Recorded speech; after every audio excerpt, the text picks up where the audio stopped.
আমাদের গ্রামে যে তালের হাট বসে প্রত্যেক বছর, তা তোমরা কি জানো এই তালের হাটের সাথে এক পুরনো কাহিনী জড়িয়ে আছে?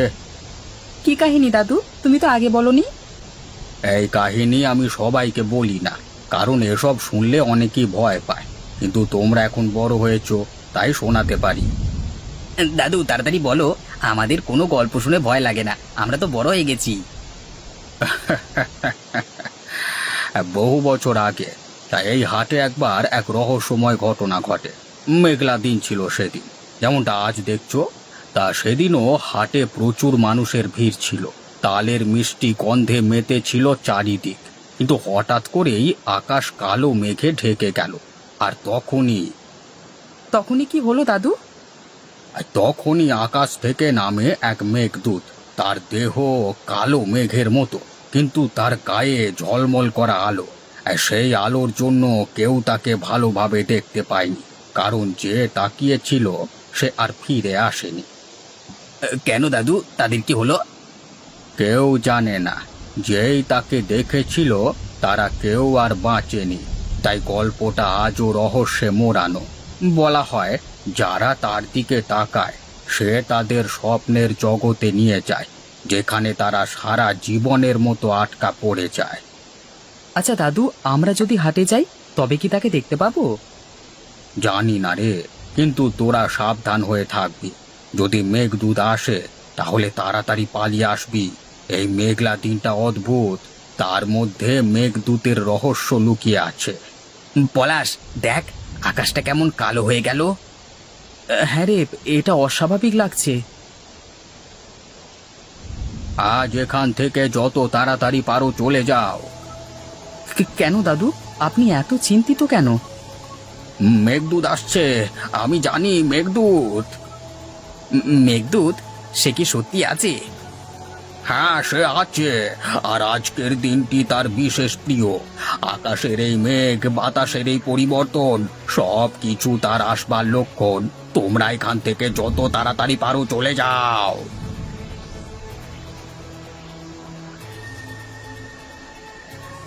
তরু, আমরা কি এখান থেকে চলে যাব? না পলাশ, যদি মেঘদূত আসে আমরা তার সাথে কথা বলবো। হয়তো সে আসলেই আমরা অনেক কিছু জানতে পারবো। কিন্তু দাদু তো বললো পালাতে। আমরা কি করব?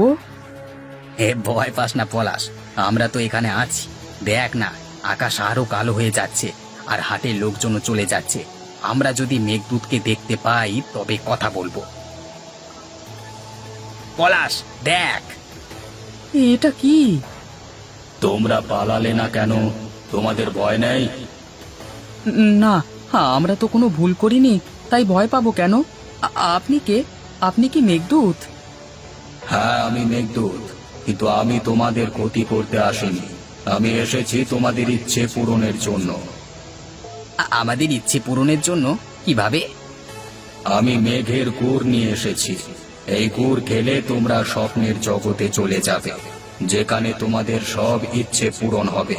কিন্তু মনে রেখো, ইচ্ছে পূরণের পর তোমরা আবার এখানে ফিরে আসতে পারবে।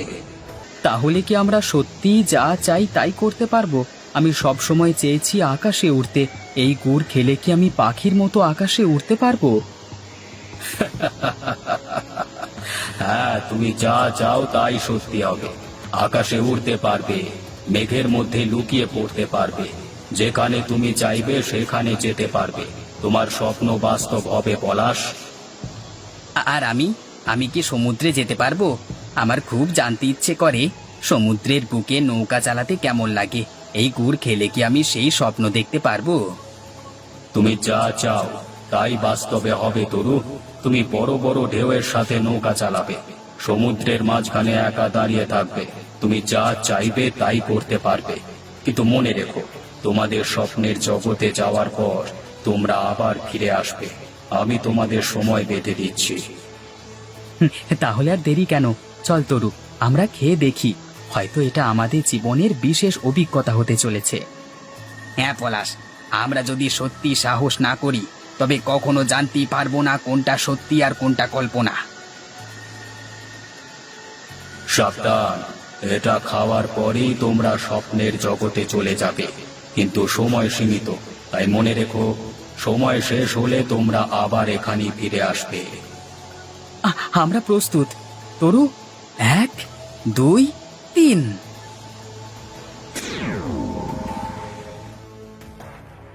পলাশ দেখ, আমরা কোথায় চলে এলাম। এটা কি সত্যি সম্ভব? আমি কি স্বপ্ন দেখছি নাকি এটা বাস্তব? এটা তোমাদের স্বপ্নের জগৎ। এখানে যা ইচ্ছে তাই করতে পারবে। এখন তোমরা যেখানে যেতে চাও সেখানে যাও। আমি সত্যি সমুদ্রের মধ্যে আছি পলাশ। দেখ, ঢেউগুলো কত বড় দেখ। আমি এখন বিশাল নৌকায় আছি, আর সামনে শুধু জল আর জল। আর আমি আকাশে উড়ছি, আমি পাখির মতো মেঘের মধ্য দিয়ে উড়ছি। পলাশ, আমরা যেন সত্যি স্বপ্ন দেখছি। এটা অবিশ্বাস্য। আমার চারপাশে এত জল, আর তুই আকাশে উড়ছিস। এটা যেন কোনো জাদুর মতো। হ্যাঁ হ্যাঁ তরু, আমি মেঘের মধ্য দিয়ে উড়ে যাচ্ছি, আর তুই নিচে বিশাল ঢেউয়ের মধ্যে। আর আমি তোর উড়ে যাওয়া দেখতে পাচ্ছি পলাশ।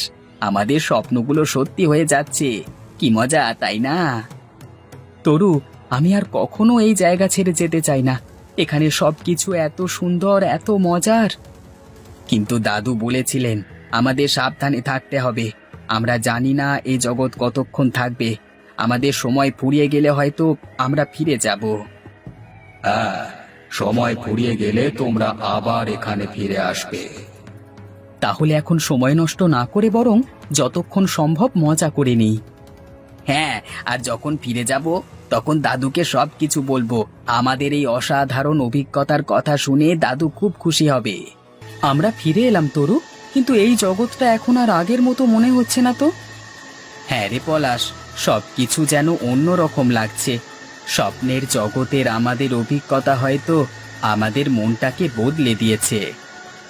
জানিস তরু, আমি এখন বুঝতে পারছি কেন দাদু আমাদের সাবধান থাকতে বলেছিল। এই জগৎ আর স্বপ্নের জগৎ দুটোই আমাদের দরকার, কিন্তু দুটোর মাঝে ভারসাম্য বজায় রাখতে হবে।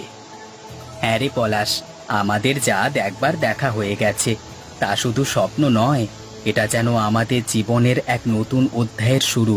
আমরা যা শিখেছি তা আমাদের জীবনে সব সময় মনে রাখতে হবে। দাদুকে কি বলবো তরু?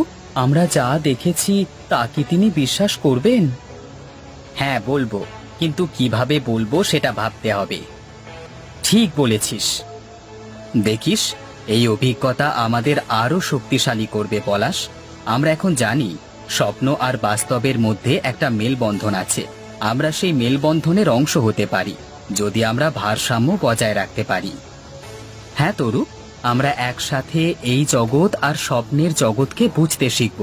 আমাদের জীবনের প্রতিটি পদক্ষেপে এই অভিজ্ঞতা আমাদের পথ দেখাবে।